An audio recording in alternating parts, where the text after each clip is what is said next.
dans le Seigneur, nous vous bénissons de la part de Dieu notre Père, par Jésus-Christ, le seul Seigneur, le seul Sauveur, qui était et qui revient bientôt. Tunawasalimu ndugu wapendwa kwa jina la Yesu Kristo aliye Bwana na Mwokozi wetu, aliyekuwako na anayerudi karibuni. Nous rendons grâce au Seigneur qui nous permet encore de partager sa merveilleuse parole. Tunamshukuru Mungu tena ambaye anatupatia nafasi ya kuweza kuzungumza neno lake nzuri. Bienvenue à votre émission spéciale Retour à Jésus-Christ, Retour à la parole de Dieu.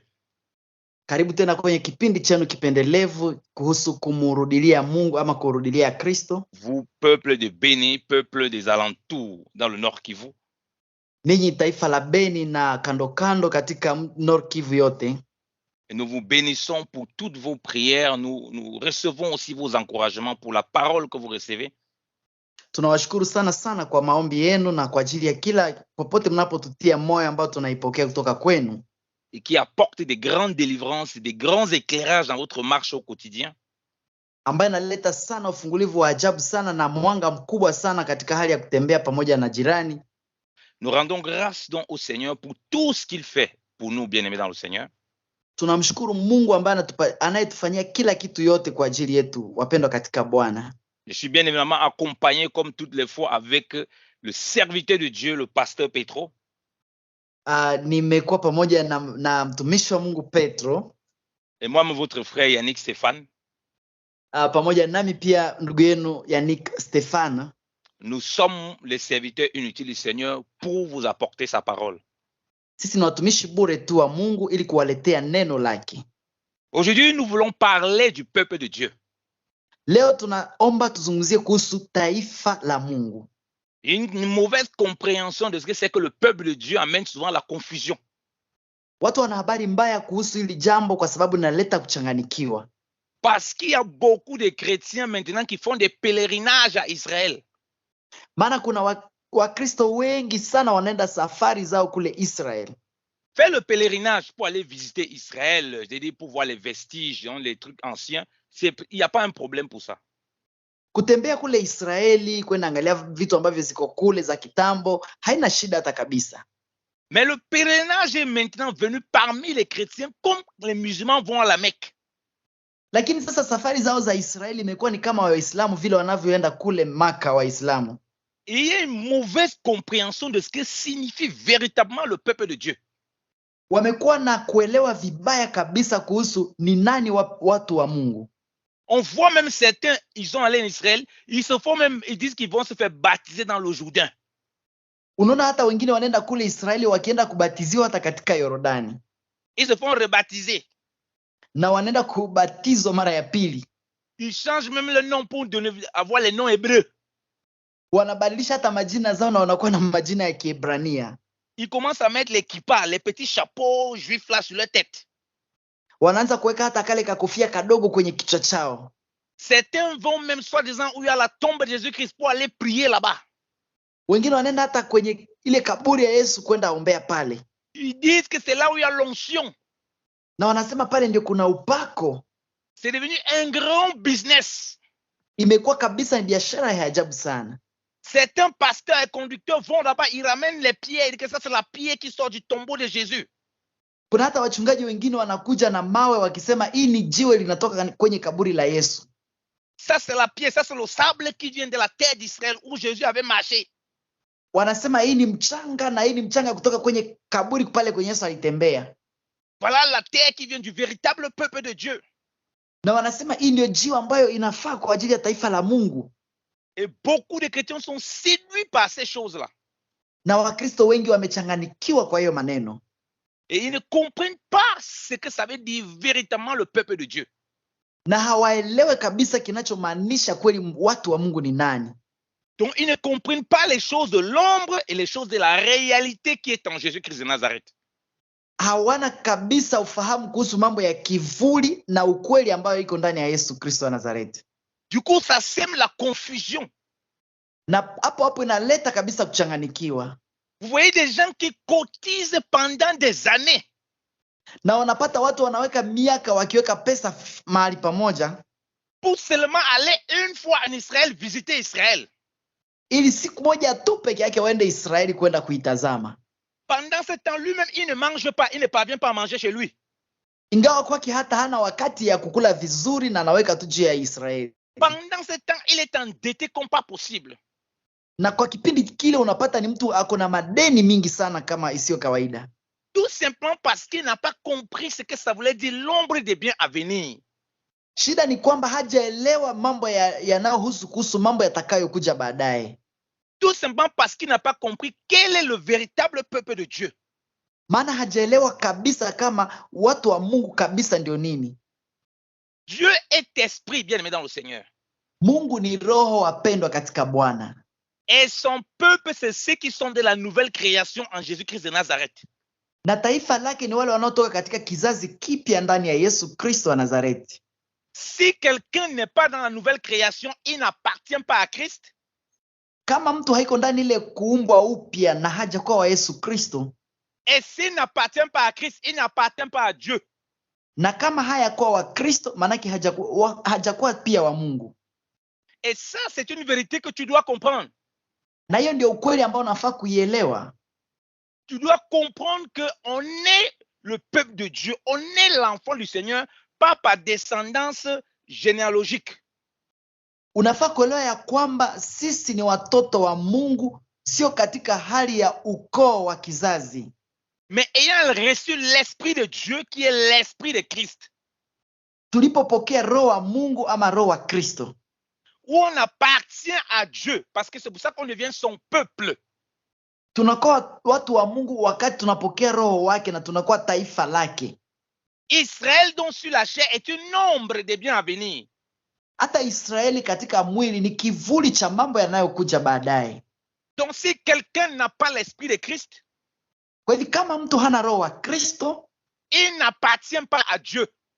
Hajawahi kuwa mtu wa Mungu. Il n'est pas son peuple. Haiko taifa hata ya Mungu. Il n'est pas sauvé. Hajaokolewa. Et c'est la colère qui l'attend. Na hapo anangoja ghadhabu. C'est ce que Jean-Baptiste dit aux Juifs qui venaient vers lui. Na hiyo ndio Yohana Mbatizaji alikuwa anaambia Wayahudi waliokuja kwake. Lisons Jean chapitre 3. Tunasoma Yohana sura ya 3. Les Juifs qui attendaient le Messie. Wayahudi waliokuwa wanamngojea Masia. Qui était le peuple de Dieu selon la chair. Waliokuwa taifa la Mungu kulingana lakini na kimwili. Et comme on a dit, le véritable peuple de Dieu, c'est selon l'esprit. Na tumesema taifa ya Mungu ya kweli ni kulingana na roho. Qui attendait le salut de Dieu. Wanaongoja wokovu ya Mungu. Les disciples des gens vont se disputer concernant la purification. Na unapata wanafunzi walikuwa wanapigana kuhusu kutakaswa. Nous allons lire Jean chapitre 3 à partir du verset 25. Tutasoma Yohana sura 3 kuanzia mstari wa 25. Il est écrit. Imesemwa hivi. Oh, il s'éleva de la part des disciples de Jean une dispute avec un juif touchant la purification. Il vint trouver Jean et lui dire, Rabbi, celui qui était avec toi au-delà du Jourdain et à qui tu as rendu témoignage, voici, il baptise et tous vont à lui.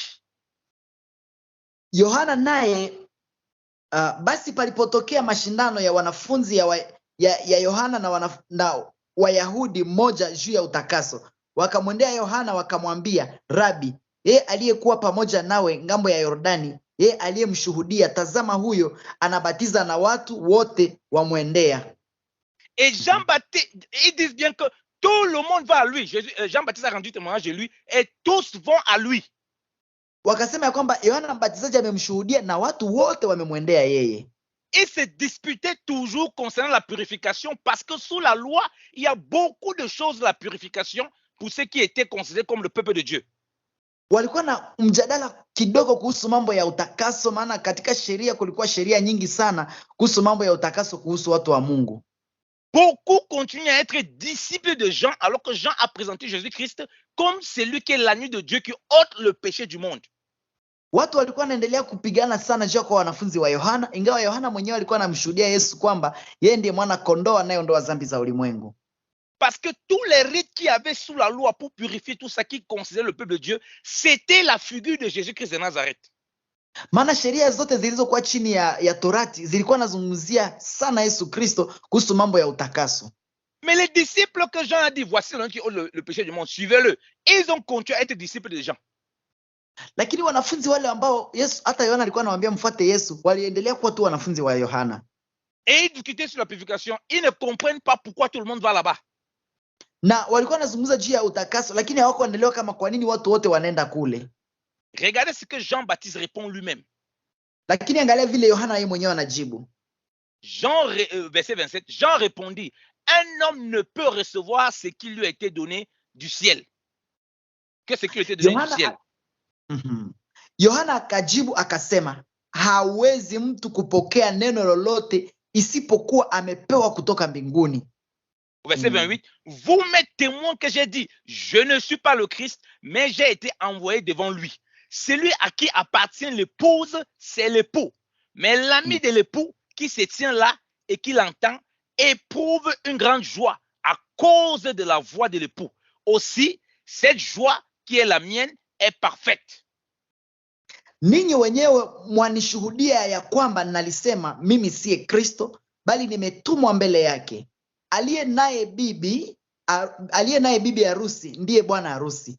Lakini rafiki yake bwana harusi, yeye anayesimama na kumsikia, aifurahia sana sauti yake bwana harusi. Basi hii furaha yangu imetimia. Yeye hana budi kuzidi, bali mimi kupungua.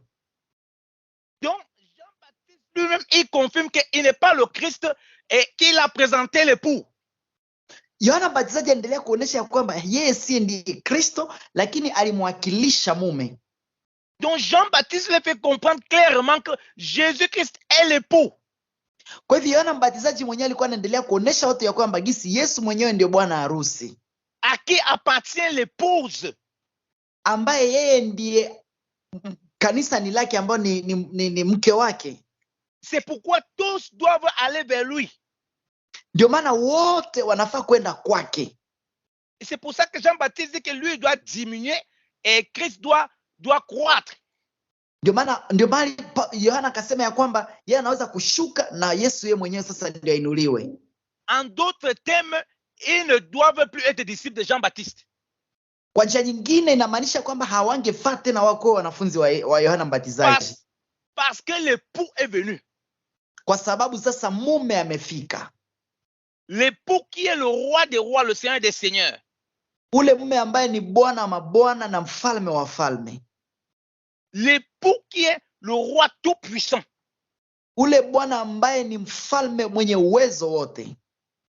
Et c'est là où on voit que les disciples n'avaient pas encore compris ces choses. Na pale ndio waliona kwamba wanafunzi walikuwa hawajaelewa bado mambo hayo.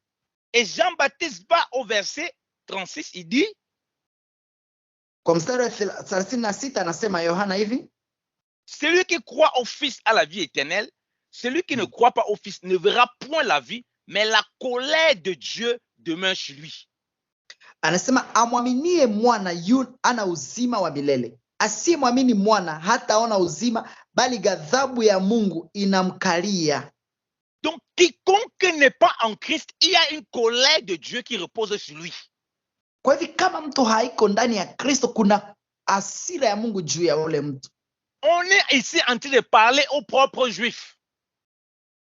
Hapa iko nazungumzia kuhusu Wayahudi qui pensent être le peuple de Dieu. Wanafikiria kwamba wao ni watoto wa Mungu. Pour le faire comprendre que le peuple véritable de Dieu, c'est ceux-là qui sont en Christ par l'esprit. Anaendelea kueleza kwamba watu wa Mungu kabisa ni wale ambao wako ndani ya Kristo kwa kiroho.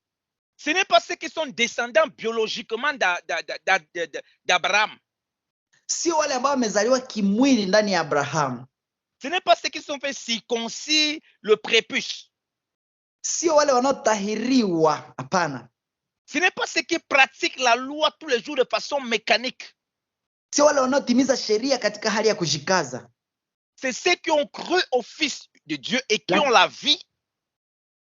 Ni wale wanaoamini mwana na wanapata uzima.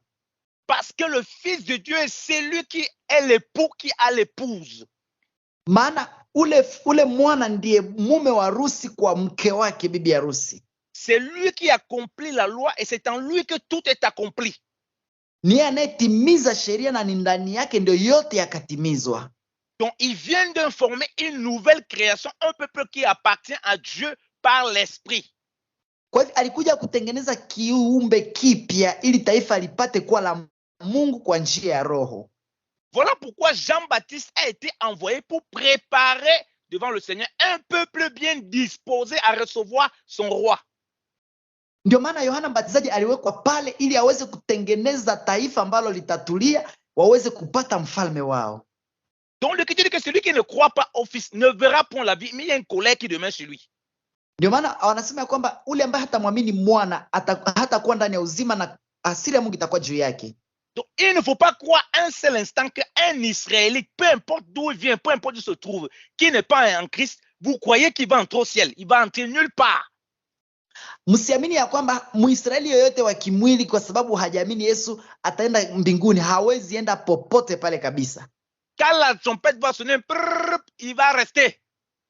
Wakati baraguma matarumbeti itakapopiga sauti yake watabakia. Parce qu'il n'a pas cru au Fils. Maana hakumwamini mwana. Et par conséquent, la colère demeure sur lui. Kwa hiyo inakuwa sasa ghadhabu inaanguka juu yake. L'évangile est d'abord annoncé aux Juifs. Mnajua kwamba injili kwanza ilifikia Wayahudi. Et ce qui est dit là est dit à ceux qui se réclamaient de Dieu.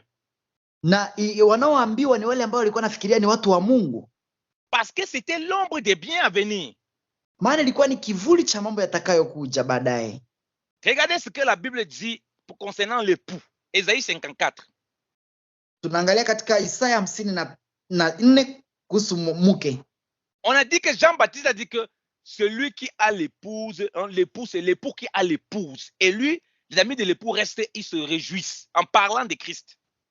Yohana alikuwa anazungumzia kwamba mwenyeko na mke ama bibi harusi ni mume harusi, akimzungumzia Yesu Kristo.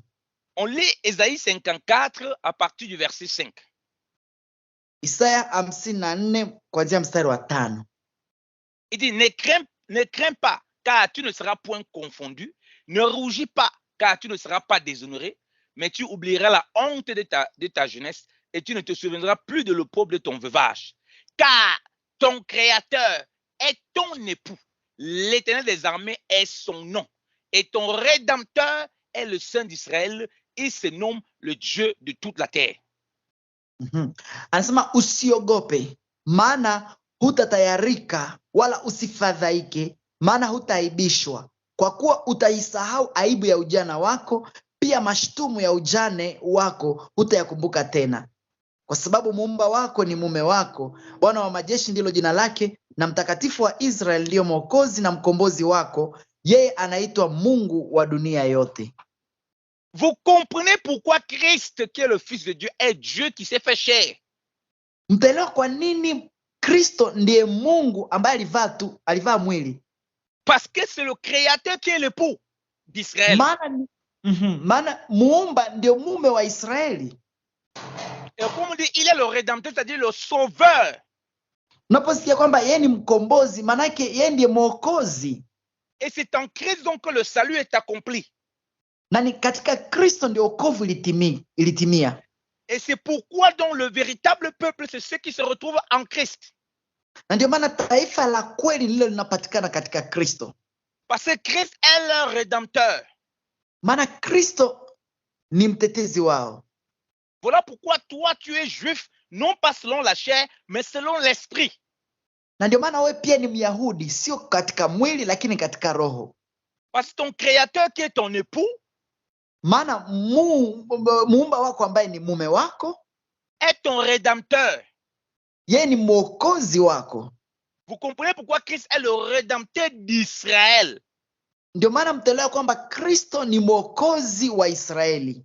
Il ne s'agit pas d'ici des gens physiques qui marchent à gauche à droite. C'est des gens qui ont cru en lui, comme on a lu dans Jean chapitre 3. Haiko mambo ya kimwili, lakini ni wale waliomwamini yeye katika yale tuliyosoma ndani ya Yohana sura 3. C'est pourquoi au verset 4 il dit que tu ne seras plus déshonoré, il n'y aura plus de confusion sur toi. Ndio maana akasema kwa mstari ya kwamba hautaibishwa, hautachanganikiwa kabisa. Mais comme ils ont délaissé l'Éternel, lakini vile walimwacha Mungu, comme ils n'ont pas compris qui est Christ, Jinsi hawakuelewa ni nani ndiye Kristo, Ils pensent qu'ils peuvent encore faire d'autres rites de purification et qu'ils n'ont pas besoin du Messie. wakafikiria unaweza kufanya utakaso wao ambao haina hitaji tena ya Masia. Et le verset 6, Dieu précise bien la notion de l'épouse. Na hapa Mungu anaendelea kuonesha katika mstari wa 6 habari za mwanamke, za mke. Car l'Éternel te rappelle comme une femme délaissée et au cœur attristé, comme une épouse de la jeunesse qui a été répudiée, dit ton Dieu. Maana Bwana amekuita kama mke aliyeachwa na kuhuzunishwa rohoni, kama mke wakati wa ujane atupwapo, asema Bwana Mungu wako. Parce qu'Israël s'est détourné de son Dieu, son Seigneur vient la sauver, son peuple, en esprit et en vérité. Maana Israeli walikuwa wamemwacha Mungu na Mungu akakuja kuwaokoa na kuwaleta katika hali ya kiroho na kweli. Voilà pourquoi on dit que le véritable Israël devant Dieu, c'est par l'esprit. Na ndio maana wanasema ya kwamba Israeli ya kweli mbele za Mungu ni ile ya kiroho. C'est ceux pour qui le Seigneur Jésus-Christ est le rédempteur. Ni kwa wale ambao Yesu Kristo ni mwokozi wao. La relation d'époux et d'épouse que Jean-Baptiste l'avait vu depuis, puisqu'il est prophète à l'esprit du Seigneur. Ni ile uhusiano ya mume na mke ambayo Yohana Mbatizaji alikuwa ameiona tangu zamani kwa sababu alikuwa yeye nabii. Lui-même prophète dit qu'il est l'ami de l'époux. Yeye ambaye ni nabii mwenyewe alikuwa pia rafiki ya mume. Vous sortez d'où avec de nouvelles révélations pour faire voyager les gens dans tout Israël, soi-disant parce que là-bas ils auront la vraie bénédiction. Nyinyi mnatoa ufunuo wapi ambayo naambia watu waende kule Israeli na watapata kule baraka ya kweli? Alors que les gens sont là, ils ne connaissent pas Dieu. Ingawa watu wako pale hata hawajamjua bado Mungu. Alors qu'ils ne sont pas l'épouse. Ingawa bado hawajakuwa mke, bibi harusi. Parce qu'ils n'ont pas le rédempteur comme sauveur. Maana hawana mwokozi. Parce qu'ils n'ont pas Christ, l'époux. Maana hawana Kristo ambaye ni mume. Et vous voyez vous-même qu'on dit que Christ est l'époux et nous sommes son épouse. Na mnasikia kwamba wanasema ya kwamba Kristo ni mume harusi na sisi ni mke harusi. Donc qui est le véritable peuple de Dieu qui s'est fait en esprit? Parce que Dieu est esprit. Kwa hivyo taifa la Mungu ni wale ambao wamezaliwa kiroho kwa sababu pia Mungu ni roho. C'est l'église du Dieu vivant, car cette église est son époux, cette église lui appartient. Ni kanisa la Mungu aliye hai, maana kanisa ni lake sasa. Voilà pourquoi quand Dieu fait la nouvelle alliance, il dit que voilà, on sera son peuple et il sera notre Dieu. Na ndio maana wakati Mungu alifanya agano jipya akasema watakuwa taifa lake na atakuwa Mungu wao. Pourquoi il parle à ce peuple? Kwa sababu anazungumzia taifa lake. Parce que ce peuple va connaître véritablement Dieu par l'esprit, étant né de l'esprit, ayant reçu les promesses de l'esprit, puisque c'est les promesses qui ont été données par Joël. Maana hiyo taifa wamemjua Mungu na wakapokea ahadi za kiroho ambazo zilitoka kutoka nabii Yoeli. Vous voyez, vous comprenez pourquoi au jour de la Pentecôte, Pierre a rappelé que non, c'est une prophétie de Joël qui s'accomplit pour ceux qui appartiennent au peuple de Dieu. Na ndio maana mtaelewa kwamba siku ya Pentecost Petro akasema ya kwamba ni watu wakasema ya kwamba ni unabii ya Yoeli, lakini ilionekana kwa sababu wamekuwa taifa la Mungu sasa. Donc naître de la sémence physique d'Abraham, c'est fait circoncis, pratiquer toute la loi, machin là, ça ne fait pas de toi le peuple de Dieu en esprit en vérité. Kwa hivyo kuzaliwa katika ukoo wa Abraham, kufanya kila kitu cha kisheria haijafanya wewe kuwa mtoto wa taifa la Mungu, hapana kabisa. C'est uniquement en Christ qu'on est ce véritable peuple. Ni kuwa ndani ya Kristo ndio unakuwa taifa la Mungu. Et les gens n'ont pas compris cette notion de différence avec ce qui est de la chair et ce qui est de l'esprit. Na watu hawajaelewa kabisa kilicho cha kiroho na kilichozaliwa kimwili. Parce que la descendance physique, maana uzao wa kimwili d'Abraham, elle est nombreuse. Ya Abraham ni mingi sana. Abraham a eu les enfants, il y a Ismaël, il y a les enfants, Madian, tout ça. Donc tout cela après se disent qu'ils sont la descendance d'Abraham. Abraham alikuwa na watoto wengi sana wakina Ismaeli na wengine wote wakasema ni watoto wa Abraham. Mais ils ne sont pas la descendance de Christ. Lakini sio katika uzao wa Kristo. Parce qu'ils ne sont pas en Christ. Maana hawapo ndani ya Kristo. C'est pourquoi Jésus-Christ va dire aux pharisiens que votre père c'est le diable. Ndio maana Yesu akaambia Wafarisayo kwamba baba yenu ni shetani. Pourtant, ils étaient bien la semence physique d'Abraham. Il a dit, je reconnais que vous la semence physique d'Abraham, mais vous n'êtes pas le peuple de Dieu, vous êtes le peuple du diable. Ingawa alikuwa anajua kwamba hata ni katika kizazi cha Abrahamu, lakini baadaye akamwambia nyinyi ni taifa la shetani. Donc, Christ sait qu'on reconnaît le peuple de Dieu par l'esprit. Kristo alikuwa anajua kwamba taifa la Mungu linajulikana kwa kiroho. La preuve lui-même, si on lit dans Jean chapitre 4, ce qu'il a dit à la femme samaritaine. Hata ukisoma Yohana sura 4 alichoambia mwanamke Msamaria. Qu'est-ce qu'il dit? Kasema nini? La femme dit au verset 20 quoi? La femme dit quoi au verset 20 dans Jean chapitre 4? Yohana sura 4 mstari wa 20. Elle dit, nos pères ont adoré sur cette montagne. Et vous dites, anasema baba yetu waliabudu. Et vous dites, vous, que le lieu où il faut adorer est à Jérusalem. Anasema baba zetu waliabudu katika mlima huu, nanyi husema ya kwamba huko Yerusalema ndio mahali tupasapo kuabudia. Parce qu'ils ne comprenaient pas les choses de l'ombre, parce que le Christ est venu pour amener la lumière. Maana hawakuwa wanaelewa kabisa mambo ya kivuli ambayo Kristo aliletea sasa nuru. Donc les Samaritains, c'est un mélange de la loi et d'autres pratiques païennes. Et des Wasamaria ni wale mchanganyiko ya sheria na taifa zingine za kimashetani. Elle identifie l'adoration au Dieu véritable à un lieu physique, à un endroit physique. Wanafikiria ibada ya kuabudu ni mambo ya kimwili. Et beaucoup de chrétiens ne comprennent pas que lorsqu'on parle de la Jérusalem, ce n'est pas aller visiter Jérusalem là. Dieu parle par l'esprit de la Jérusalem céleste. Na wakati wa Kristo wanapoambiwa kuhusu Yerusalemu, wanafikiria ni kutembelea Yerusalemu. Kumbe Mungu anazungumzia Yerusalemu ya kiroho. Ceux qui sont dans de l'esprit ont la vision de voir la Jérusalem céleste. Wale waliozaliwa kiroho wana macho ya kuangalia Yerusalemu ya mbinguni. Mais ceux qui sont de la chair, ils veulent seulement voir la Jérusalem terrestre, aller faire les photos là-bas, commencer à dire voilà, ils ont vu le véritable peuple de Dieu, ils sont je ne sais pas quoi. Lakini waliozaliwa kimwili wanaangalia tu Yerusalemu ya kimwili, wakipenda kwenda angalia vitu zinazopitika huko Yerusalemu. Donc cette femme avait ce même problème, mais regardez ce que le Seigneur lui répond. Lakini huyu aliyekuwa na shida, angalia vile Yesu anamjibu. Il dit, femme, lui dit Jésus, crois-moi, l'heure vient où ce ne sera ni sur cette montagne, ni à Jérusalem que vous devez adorer le Père. Yesu akamwambia kwamba mwanamke, sio katika Yerusalemu tena wala kwenye mahali pengine ambapo mtaweza kumwabudu Baba. Donc Christ lui fait comprendre que l'adoration, que c'est fini, c'est arrivé. L'adoration, ce n'est pas lié à un endroit physique, ce n'est pas lié à un endroit quelconque. Aliendelea kumwelewesha kwamba ibada ama kuabudu haitakuwa mahali ambapo unaenda mahali fulani. Hapana, haiko mambo ya kimwili. Pourtant, lui-même, il est juif. On sait que le peuple de Dieu, sur l'aspect charnel, les juifs, allaient à Jérusalem pour adorer. Ingawa hata yeye alikuwa anajua kwamba taifa lote la Israeli walikuwa naenda Yerusalemu ili wapate kwenda abudu. Il lui fait comprendre que non, ce n'est pas en réalité ça. Yesu anaendelea kumuonesha kwamba sio hivyo. Et il dit au verset 23, mais l'heure vient, et elle est déjà venue, où les vrais adorateurs adoreront le Père en esprit et en vérité, car ce sont là les adorateurs que le Père demande. Dieu est esprit, il faut ceux qui l'adorent en esprit et en vérité. 23 inasema, lakini sasa saa inakuja, nayo ipo sasa, ambapo Mungu anataka waabudu halisi watakao mwabudu katika roho na kweli, kwa maana Mungu ni roho, na wanaomwabudu yeye inapaswa wamwabudu katika roho na kweli.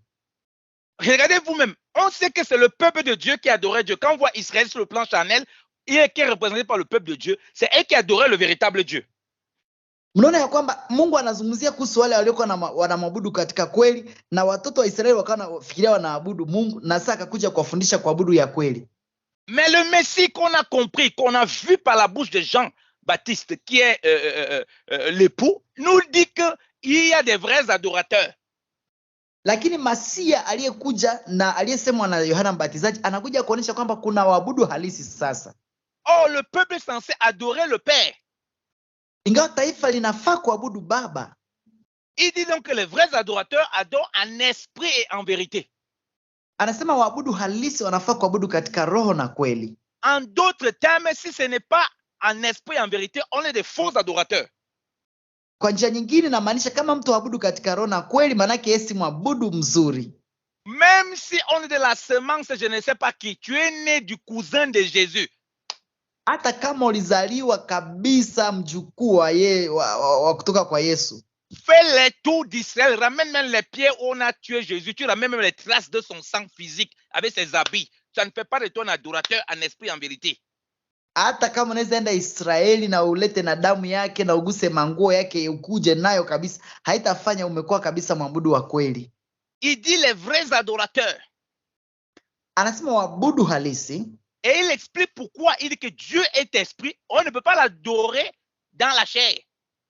Anasema Mungu ni roho na hawezi kumwabudu katika kimwili. Et il remet toutes les choses, il bouleverse toutes les choses. Yaani analeta vitu vyote kwa njia mzuri na anakuharibisha vitu zingine. Oh, comment on peut adorer Dieu en esprit? Qui est esprit? Non. Dieu qui est esprit. Comment on peut l'adorer en esprit si nous-mêmes, on n'est pas né de l'esprit? Namna gani unaweza kuabudu Mungu kwa roho na yeye ambaye ni roho, na kama mwenyewe hujazaliwa kwa roho? Vous comprenez pourquoi dans Jean chapitre 3, Jésus-Christ a dit à Nicodème, quand il venait lui essayer de comprendre, que si quelqu'un est né d'eau et d'esprit, il ne peut pas voir, il ne peut pas entrer dans le royaume. C'est impossible. Na ndio maana mtaelewa ya kwamba Yesu alikuwa anaambia Nikodemu ya kwamba mtu asipozaliwa kwa maji na kwa roho hawezi kuona hata ufalme wa Mungu. Donc, il est en train d'expliquer que pour être un adorateur, un véritable adorateur, parce qu'il y a les adorateurs, il y a les véritables adorateurs. Alikuwa anaendelea kuonesha kwamba kuabudu halisi ni kwa sababu kuna waabudu pia halisi. Il faut naître de l'esprit. Akasema nafaa kuzaliwa kwa roho. Et c'est en ce moment qu'on devient le véritable peuple de Dieu. On devient des véritables adorateurs. Na hapo ndo nakuwa taifa la Mungu la kweli, kwa mwabudu halisi. Toutes les nations adorent Dieu d'une certaine façon. Mataifa yote wanabudu Mungu kwa njia fulani. Mais aussi longtemps qu'ils ne sont pas nés de l'esprit, c'est une forme soit d'idolâtrie ou bien c'est une adoration qui n'est pas agréable à Dieu parce qu'il n'y a pas l'esprit. Wakati bado wataendelea kuabudu Mungu itakuwa ni ibada mbaya, maana hakuna kiroho pale. Et ceci est valable pour les propres juifs parce que Jésus-Christ dit qu'on adore ni à Jérusalem ni sur ces montagnes. Donc il parle des juifs et de tout le monde et qui que ce soit. Na hapo anazungumzia sana Wayahudi na watu wote, kwa sababu alisema sio tena Yerusalemu, anasema na kila mtu kabisa. Donc on comprend quand Dieu appelle Israël sur le plan charnel, le peuple de Dieu, c'est une figure pour montrer le peuple qui marche par l'esprit, qui adore le véritable Dieu. Na ndio maana kama Mungu anazungumzia kuhusu Israeli, ni kama tu picha ya kuonesha jinsi watu gani wanafaa kuabudu Mungu ambao ni taifa lake la kweli. Voilà pourquoi c'est une aberration. Les gens qui disent qu'ils sont les véritables enfants d'Israël sur le plan biologique, ils essaient de faire la généalogie, tout ça, c'est que des bêtises. Ndio maana ni makosa, ni vitu visivyofaa. Wakati mtu anaangalia alitoka Israeli, anaangalia kabisa hata ukoo wake, hiyo ni kama tu kuchanganikiwa. Dieu n'est pas juif. Mungu sio Myahudi. On dit Dieu est esprit. Mungu ni roho. Et nous sommes le peuple de Dieu qui est identifié un juif, c'est-à-dire que celui qui est consacré à Dieu par l'esprit. Na sisi tumetoka tu katika kama taifa la Mungu ndani ya Wayahudi, lakini kiroho. Que nous dit l'Écriture donc? Lisons l'Écriture. Romains chapitre 8. Tunasoma Warumi sura 8. Romains chapitre 8. Warumi sura 8. Il est dit ceci. Nasema hivi. On dit, nous allons lire Romains chapitre 8. Warumi sura ya 8. On va lire à partir du verset 9. Tutaanza pale kuanzia mstari wa 9. Il est dit, pour vous, vous ne vivez pas selon la chair, mais selon l'esprit. Si du moins l'esprit de Dieu habite en vous. Si quelqu'un n'a pas l'esprit de Christ, il ne lui appartient pas. Aha, anasema lakini ikiwa roho wa Mungu anakaa ndani yenu, ninyi hamfuati mwili. Na Kristo akiwa ndani yenu, mwili wenu umekufa. Lakini mtu awaye yote asipokuwa na roho wa Kristo, huyo si wake. Vous voyez qu'on dit que vous ne vivez pas selon la chair, comme les autres qui ont seulement les coutumes, qui ont des lois et des règles, mais selon l'esprit, si du moins l'esprit de Dieu habite en vous. Donc, si vous avez reçu le Saint-Esprit. anasema ya kwamba kama ninyi mmepokea Roho Mtakatifu, ninyi sasa ndio watu wake. Hata kama unaweza kuishi sheria ama hauishi sheria, lakini usipokuwa na Roho wa Mungu, wewe si wake. Et on précise que l'esprit de Christ là, c'est ça l'esprit de Christ qui est en nous. Que si quelqu'un n'a pas ça, il ne lui appartient pas. Na hapa wanaonyesha waziwazi ya kwamba ule roho ni roho wa Kristo, na mtu asipokuwa na ule roho hajakuwa wa Kristo ule mtu. Donc les Juifs sur le plan physique, que toi tu passes au temps à dire, tu continues à dire maintenant que c'est le peuple de Dieu, le véritable peuple de Dieu. C'est sur quelle base? Na wao ambao wanasema ya kwamba Wayahudi katika hali ya kimwili ni watu wa Mungu, kupitia misingi gani pale? Parce que tu n'as pas compris que quand Christ est venu, il a révélé qui est le véritable peuple de Dieu. Comment Dieu reconnaît son véritable peuple? Maana Kristo alipokuja alikuja kufunua ni watu gani ndio taifa lake ambao Mungu anawajua. Ils ont certainement les promesses selon la chair. Selon la chair, tu peux regarder comme le peuple de Dieu. Mais en réalité, comme Dieu est esprit, selon l'esprit, ils ne lui appartiennent pas. Wana masheria, wana ahadi nyingi za kimwili, lakini katika kiroho hakuna kabisa, na Mungu hawatambui kiroho. Aussi longtemps qu'ils n'ont pas l'esprit de Christ. Wakati bado hawajapata roho wa Kristo. Il n'est pas dit si quelqu'un n'a pas l'esprit de Christ, il ne lui appartient pas, excepté les Juifs selon la chair, descendants d'Abraham. C'est écrit? Hawajasema ya kwamba mtu asipokuwa na roho ya Kristo hajamkuwa wake, lakini mbali na watoto wa Israeli kimwili waliotoka kwa Abraham. Je, imeandikwa hivyo? Voilà pourquoi on passe le temps à faire le pèlerinage à l'Israël, on prend des choses là-bas, on vient vous vendre, vous achetez, vous mettez dans vos maisons. Ça, c'est de l'idolâtrie. Na ndio maana unapata kwa kosa kujua hii, unapata watu wanaenda kule Israeli, wanaleta mawe, wanaleta mchanga na wanakuja kuwauzia. Hiyo ni kuabudu masanamu tu. Si tu veux le faire que toi-même tu fais comme ça pour te voilà, juste pour te rappeler d'un truc que tu as appris là-bas, il n'y a pas de problème. Mais si tu le fais parce qu'on t'a dit que voilà, c'est mis ça, c'est le peuple de Dieu, vraiment on a pris les trucs là-bas, tu es séduit. Kama mwenyewe unaweza enda kule unachukua vitu zako vile unataka ni sawa, lakini ukiletewa vitu na kwanza kuuzia hizi vitu na kusema hao ndio watu wa Mungu, ushachanganishwa tayari. Lorsque les disciples regardaient le temple, ils regardaient sa beauté. Le Seigneur dit qu'il ne restera pied sur pied, qu'il ne soit renversé. Wakati wanafunzi walikuwa natazama ile hekalu wakaona ni nzuri sana, lakini baadaye akasema hakutabaki jiwe kama haichabomolewa. Pour qu'ils ont les regards sur ce qui est spirituel, la Jérusalem céleste, qui est uniquement pour ceux qui sont nés de l'esprit. Maana walikuwa na mtazamo wa kiroho katika Yerusalema ya mbinguni katika hali ya kiroho. Nous développons la Jérusalem céleste si le Seigneur le permet une prochaine fois, mais nous restons d'abord dans l'aspect du peuple de Dieu, de ceux qui appartiennent à Dieu. Tutazungumzia siku moja ile Yerusalema ya mbinguni, lakini acha tuzungumzie sana kwanza kuhusu taifa la Mungu ni nani. Vous comprenez pourquoi Paul a dit dans Actes chapitre 19 que à certains disciples qui avaient cru, avez-vous reçu le Saint-Esprit quand vous avez cru? Mutaelewa kwa nini Paulo alikuwa anazungumza na watu katika Matendo ya Mitume kwamba mulipokea je roho wa Mungu? Même si quelqu'un répète Elohim, il dit tous les noms soi-disant hébreux, qui sait le vrai Dieu? Tu ne sais pas le vrai Dieu aussi longtemps que tu n'as pas reçu l'Esprit de Christ. Hata kama unaweza kurudilia Kiebrania na utaje Mungu kwa majina za Kiebrania, kama hujapokea roho wa Kristo, haujakuwa wa Mungu. Tu crois servir le vrai Dieu. Unafikiria unamtumikia Mungu wa kweli. Tu n'appartiens pas au véritable Dieu aussi longtemps que tu n'es pas en Christ. Haujakuwa mtu wa Mungu wa kweli kwa sababu haujapata roho wa Kristo. Donc c'est toi le véritable peuple de Dieu qui adore Dieu en esprit, en vérité, qui est dans la vraie adoration parce que tu as reçu le Seigneur Tout-Puissant en Jésus-Christ de Nazareth. Wewe uko wa kweli na uko mwabudu halisi kwa sababu ulipata Yesu Kristo wa Nazareth.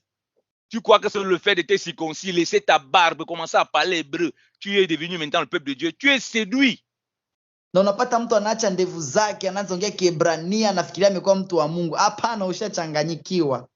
Quand Jésus qui dit qu'on n'adora pas en Jérusalem ou sur les montagnes là, il priait en hébreu, ça changeait quoi? Wakati Yesu alikuwa kule Yerusalema, alikuwa anaomba hata kwa lugha za Kiebrania. Ilibadilisha nini chochote? Aussi longtemps que ce n'est pas en esprit, il n'y a pas de nouvelle création, pris même en araméen, pris même au patois même de Jésus, ça ne change rien. Hata ukibadilisha lugha zote ombe kwa Kiebrania kwa hali yote haitabadilisha chochote. Les chrétiens, on les amène, on a même créé même des sociétés pour faire le pèlerinage des chrétiens depuis l'Afrique. Ils vont faire le pèlerinage là-bas, vraiment, on les donne des noms hébreux, ils apprennent à parler hébreu. Tout ça par idolâtrie. Unapata watu wameanza kutengeneza mipango ya kutoka kwa Afrika kusema waende Yerusalemu, na wanaanza kuwapatia kwanza hata na majina za kule za Kiebrania. Ile yote ni kuchanganikiwa. Tu vas apprendre à parler hébreu alors que ton propre patois, ton propre dialecte où tu vis, tu ne parles pas.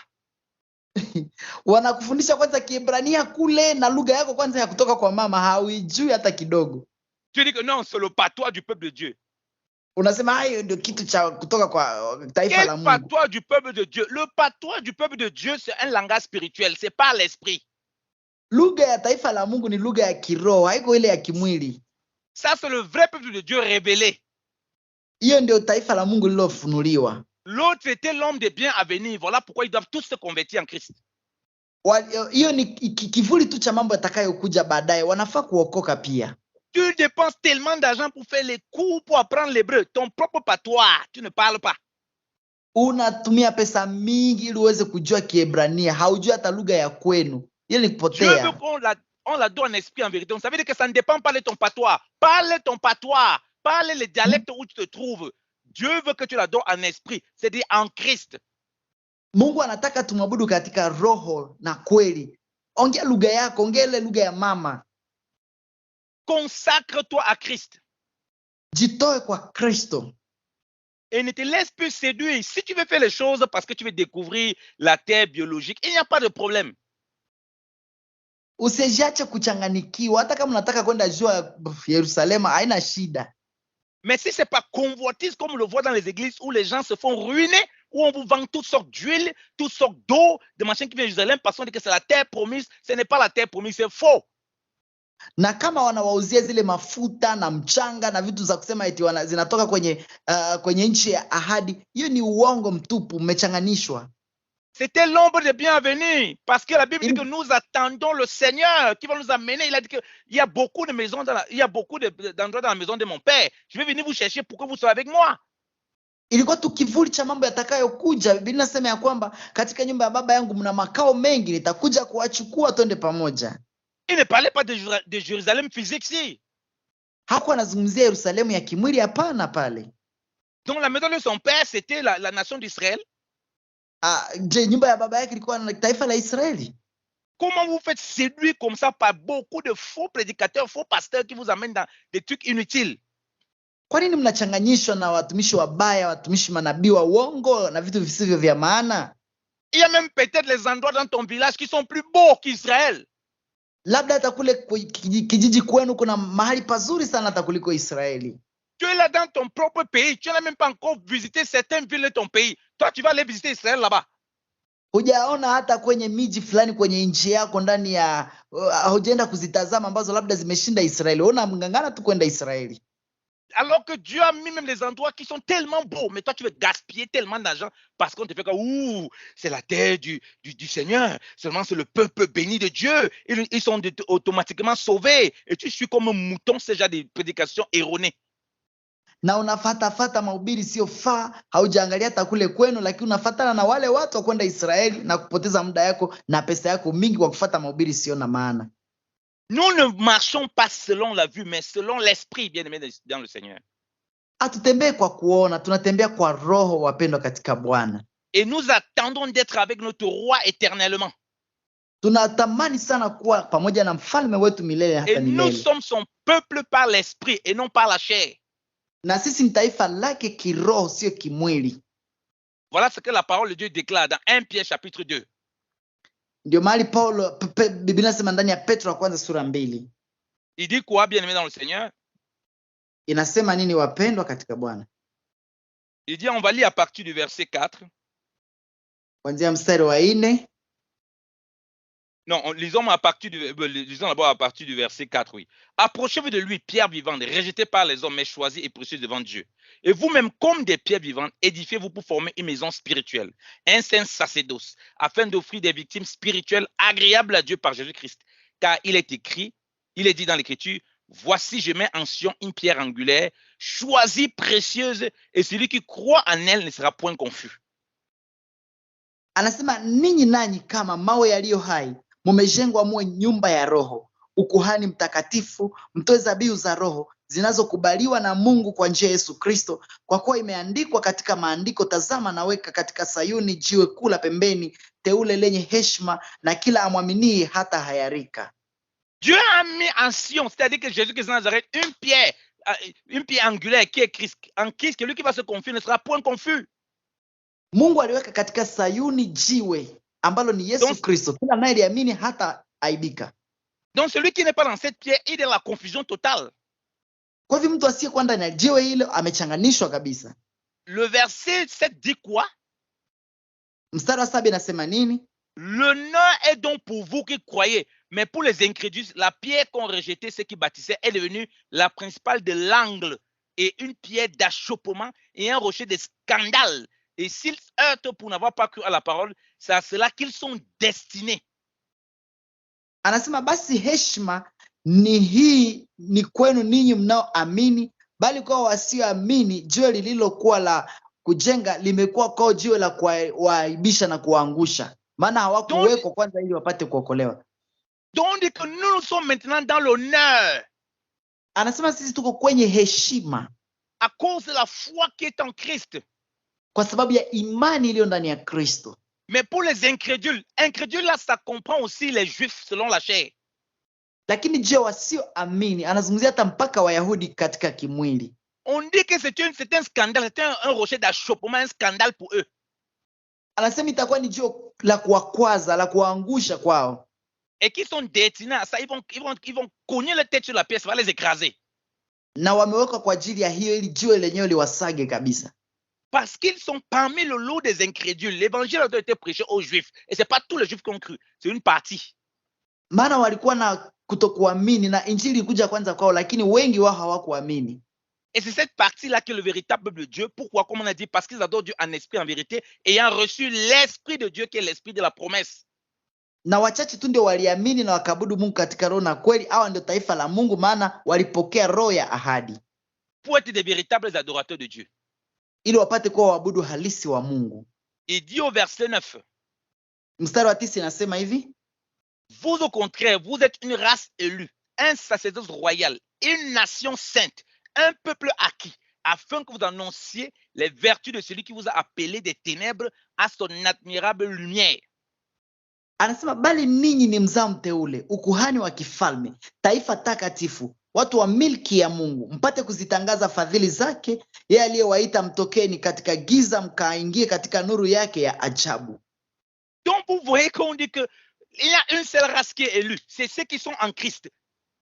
Anasema kuna taifa moja ambayo ilichaguliwa, ni ile ambayo imeingia ndani ya Kristo. Il y a une race élue et une race perdue. Kuna kizazi kilichochaguliwa na kilichopotea. Ceux qui ne sont pas en Christ, c'est la race perdue.